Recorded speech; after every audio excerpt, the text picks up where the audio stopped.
streaming live. Now, this month highlights the importance of transport in linking communities to social and economic hubs. Today, we put more focus on the Northern Cape. The province has taken advantage of the transport campaign by riding off poverty and unemployment. The department will be hosting 2,000 young people from across the province for career opportunities within the Defence Force and the South African Police Force as well. Well, joining us in studio now to talk a little bit more about this is the MEC for Transport in the Northern Cape, Mr. Mac Jack, and the Premier, who you've seen earlier this month, Sylvia Lucas. Thank you very much indeed, both of you, for joining us, and welcome to the programme. Thank you very much, Peter, and good morning to you and your viewers. Great. It's great to see you in Johannesburg, far away from Kimberley, but welcome to you.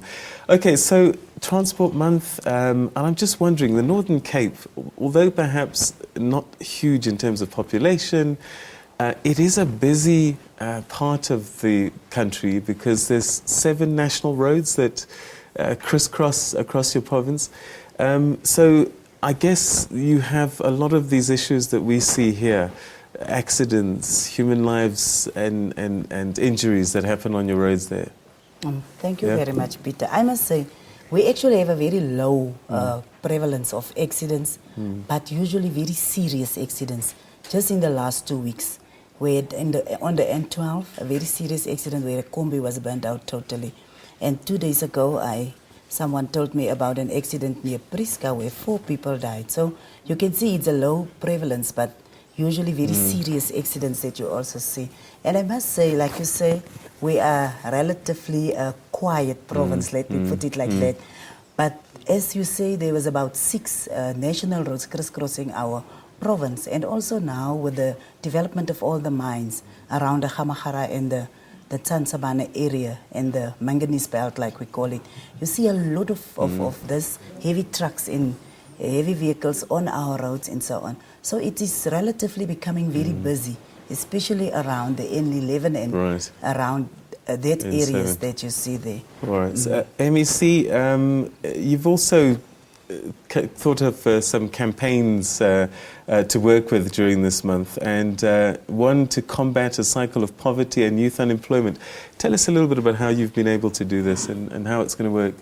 What we said, thank you, Peter, what we said as the Northern Cape government, the issue of youth unemployment needs our undivided attention. All departments are supposed to be tackling this issue head on. And then as Department of Transport, we said it is necessary that we look into the question of skills development, because if we cannot address that part, we are not going to secure leadership for the future and the current generations that are there. Now, what we said we need to do, we need to bring in these institutions like the South African Navy, South African Defence Force, South African Police Service, and all those, and start to say, let's direct our kids to different careers. And to do that, you need some way that you can inspire and motivate them and get everyone to be focused on this one, but we need to give them information. And that is what is happening today in Kimberley, where all these institutions are going to be there providing information to the kids, kids from grade 10 to grade 12, but also those that passed matric but are unemployed currently. Because of the nature of our province, it's a rural province. And therefore, we want to get people from Loxton, people from Meer, and all other far-flung areas from the main cities, get them in, get them exposed, in order for them to be employable or to look at the opportunities, and for these institutions to target those young people from the areas. Okay, so Premier, it's one thing to highlight the careers, but are the opportunities there? I mean, is the Northern Cape growing at a rate that jobs are becoming available? I would imagine that's another one of the challenges that you have. No, for sure, but I think we've just seen, especially in terms of the province, a very slight decrease in unemployment. And what I've noticed is that especially in terms of mining, but also in terms of the alternative energy projects like the solar projects that are coming up in the province. We've definitely seen a decrease in the rate of unemployment in our province, but it is still an issue, and that is also why during our inaugural address we have highlighted the issue of youth development, especially, and youth empowerment. That is what we are focusing on, and we think that there are so many opportunities out there. It's just a matter of, like the MEC have been doing, to bring it closer to our children so that they can begin to see there is alternatives, because that is an issue. Do I have alternative choices? And now we are trying to open up the choices, and we are getting a lot of people that are coming in with opportunities that they are bringing and saying, this is what we can do, or how can we work together to make sure that we do really have a kind of reskilling and career pathing for the youth of the Northern Cape. Again, I guess this public-private sector partnership is very, very important. Okay, so there are a number of projects on the go. Tell us a little bit about this Belmont project. What is it, and how will it work in particular? The Douglas Belmont project, it's a project that was started a couple of years ago to ferry agricultural products from the farming areas of Douglas to Belmont. Belmont is on the main railway route in order for those then to be dispatched to different areas of our country, including Johannesburg as well.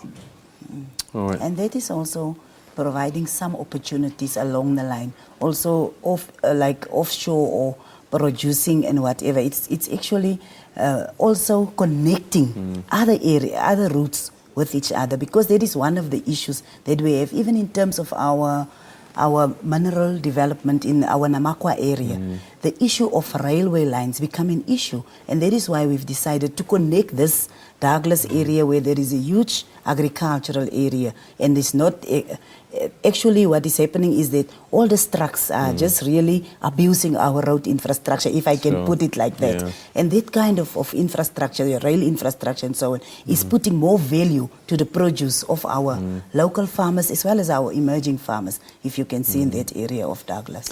Let me see, as you said, a lot of the Northern Cape is rural, and I'm just wondering, a lot of these towns, are they growing, are they thriving, or are they disappearing as economic activity that once gave them life disappeared over the years? Is there a rejuvenation taking place?